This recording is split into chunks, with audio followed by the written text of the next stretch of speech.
एक बार एक शिकारी शिकार करने के लिए जंगल में पहुंचा। उसने अपने तीर पर बहुत ही खतरनाक जहर लगाया और शिकार को निशाना बना करके उसने तीर को छोड़ा, लेकिन उसका तीर चूक गया और तीर एक पेड़ पर जा लगा।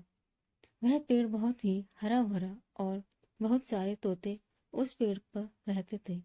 जैसे ही वह जहरीला तीर उस पेड़ पर जाकर लगा, वह पेड़ धीरे धीरे सूखने लगा और उस पेड़ पर जो भी तोते रहते थे वह एक एक करके उस पेड़ को छोड़कर जाने लगे।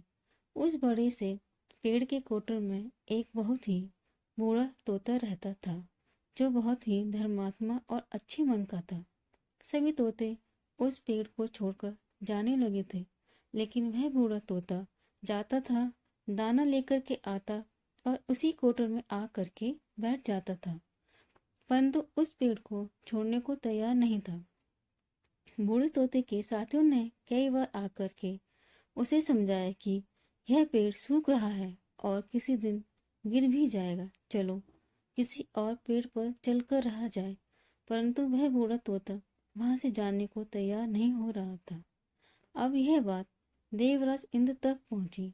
उन्हें बताया गया कि एक तोता है, वह जिस पेड़ पर रहता है उस पेड़ पर एक जहरीला तीर लगने के कारण सूखने, गिरने और खत्म होने के कगार पर आ पहुंचा है और एक बूढ़ा तोता अभी भी वहीं पर रह रहा है।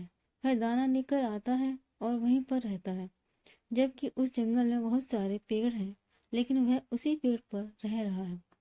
देवराज इंद्र प्रकट हुए और उस बूढ़े तोते से कहने लगे कि आप बहुत धर्मात्मा हैं, बहुत ही अच्छे मन के हैं, लेकिन आप इस पेड़ को छोड़कर किसी और पेड़ पर चले जाइए, क्योंकि यह पेड़ कुछ ही दिनों में गिर जाएगा। तालाब के पास में बहुत से बड़े बड़े हरे भरे पेड़ हैं, बड़े बड़े कोटर हैं, उन पेड़ों पर फल भी लगे हुए हैं, उन्हें वहीं पर तोड़कर खा सकते हैं, परंतु यहाँ से आप चले जाएं।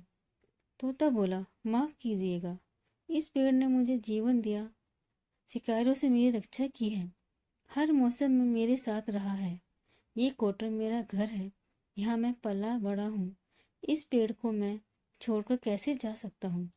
इस पर संकट आया है तो क्या मैं इसे छोड़कर चला जाऊं? मैं ऐसा कभी नहीं कर सकता। देवराज इन तोते के इस बात से बहुत ही प्रसन्न हुए। उन्होंने तोते से कहा, मैं आपके इस बात से बहुत ही खुश हूँ, मांगो जो आपको मांगना हो। उस बूढ़े तोते ने कहा, मुझे बस इतना मांगना है कि जिस पेड़ ने मुझे जन्म दिया, जहाँ मैं रहा, पला बड़ा, जिसे आप मेरी जन्मभूमि कह सकते हो, आप इसे फिर से वैसा ही हरा भरा कर दो जैसा यह था।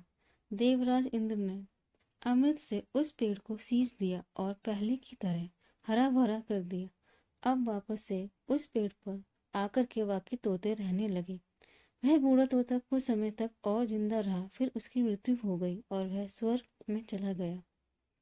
यह कहानी हमें यह सिखाती है कि जब भी किसी इंसान का बुरा दौर आता है तो भावनात्मक रूप से वह टूटा हुआ होता है, उसे किसी के सहारे की जरूरत होती है, किसी की आवश्यकता होती है। अगर आप ऐसे समय में उसे छोड़कर चले जाएंगे, उससे बात नहीं करेंगे, मुंह मोड़ लेंगे, तो आपसे बुरा कोई नहीं है, क्योंकि आप किसी के सुख का साथी बने या न बने, लेकिन आपको हमेशा किसी के दुख का साथी जरूर बनना चाहिए। अगर आपको कहानी अच्छी लगी हो तो लाइक, शेयर, सब्सक्राइब करें।